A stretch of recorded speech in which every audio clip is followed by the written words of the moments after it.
রাধে রাধে, নিতাই গৌর প্রেমানন্দে, হরি বল হরি বল। আপনাদের সকলকে স্বাগত জানাচ্ছি আমাদের এই আদরের ছোট্ট আদরের কানাইলালের চ্যানেলে। তো আজকের কানাই শোনা এসেছে আপনাদেরকে ভাদ্র মাসে কৃষ্ণপক্ষে যে একাদশী তিথি আছে সেই একাদশীর তিথির নাম এবং ব্রত মাহাত্ম্যটা আমরা একটু জেনে নেব। তো ব্রহ্মবৈবর্ত পুরাণে বর্ণনা করা হয়েছে এই ভাদ্র মাসে কৃষ্ণপক্ষের একাদশী তিথির নাম। 29 আগস্ট 2024 বৃহস্পতিবার এদিনকে পড়েছে এই ভাদ্র মাসের কৃষ্ণপক্ষী একাদশী, অন্নদা একাদশী বা অজা একাদশীও বলা হয়। ভাদ্র মাসের কৃষ্ণপক্ষের একাদশী তিথির নাম হলো অন্নদা একাদশী। এই অন্নদা একাদশী ব্রত মাহাত্ম্য থেকে আমরা জানতে পারি, যেখানে মহারাজ যুধিষ্ঠির ভগবান শ্রীকৃষ্ণের কাছে জানতে চেয়েছিল। তো সেখানে বর্ণনা করা হয়েছে যে প্রাচীনকালে রাজা হরিশ্চন্দ্রের এক কাহিনী রয়েছে, যেখানে আমরা সবাই জানি যে রাজা হরিশ্চন্দ্র ছিলেন ধর্মপরায়ণ এবং তিনি নিষ্ঠাবান রাজা ছিলেন, যার জন্য এক সময় ওনাকে সমস্ত কিছু হারাতে হয়েছিল। রাজ্যের জন্য বা রাজ্যের কোনো কারণের জন্য তিনি এক সময়, যেহেতু নিষ্ঠাবান ছিলেন, সত্যবাদী ছিলেন, সেই জন্য এক সময় তাকে সমস্ত কিছু হারাতে হয়েছিল যুদ্ধে। এমন অবস্থা হয়ে যায় যে রাজা চণ্ডালের দাসত্ব গ্রহণ করে।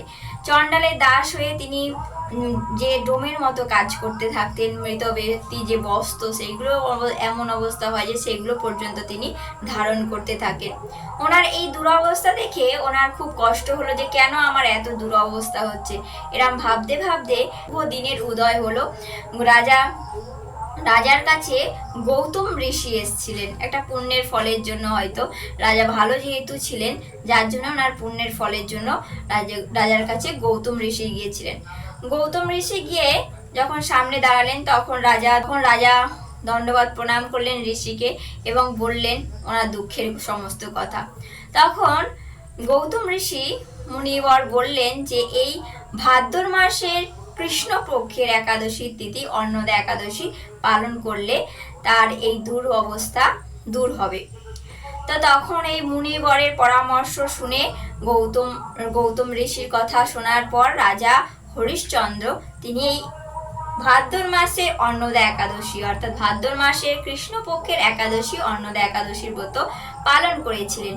পালন করার ফলে তিনি তার এই দুর্ভোগ অর্থাৎ এনার যে এই দুরবস্থা ছিল সেগুলো কেটে ওনার শুভ দিনের উদয় হলো। তিনি তার রাজ্য ফিরে পেলেন, তার স্ত্রী পুত্র সবাইকে ফিরে পেলেন এবং খুব সুন্দর করে সুখে তিনি বসবাস করতে লাগলেন। আর তার দেহ ত্যাগ করার পর তিনি বৈকুণ্ঠে গমন করলেন। তো এইভাবে আমরা জানতে পারলাম এই ভাদ্র মাসের কৃষ্ণপক্ষের একাদশী তিথিতে আমরা যে মাহাত্ম্য রয়েছে সেটা রাজা হরিশ্চন্দ্রের মাধ্যমে আমরা জানতে পারলাম। আর এই ব্রত মাহাত্ম্য যদি আমরা শ্রবণ করি, অবশ্যই আমাদের বাজপেয় যজ্ঞের ফল লাভ হবে। এই অন্নদা একাদশীর পালন রয়েছে পরের দিনে 30 আগস্ট শুক্রবার সকাল 9:30টার মধ্যে আমরা পালন করে নেব। সূর্য উদয় থেকে আমরা সকাল 9:30টার মধ্যে পালন করে নেব। তো আসছি আমরা পরের ভিডিওতে। আপনারা সকলে ভালো থাকুন, সুস্থ থাকুন। রাধে রাধে, নিতাই গৌর প্রেমানন্দে, হরি বল হরি বল। জয় জয় অন্নদা একাদশী কি, নিতাই গৌর প্রেমানন্দে, হরি বল হরি বল।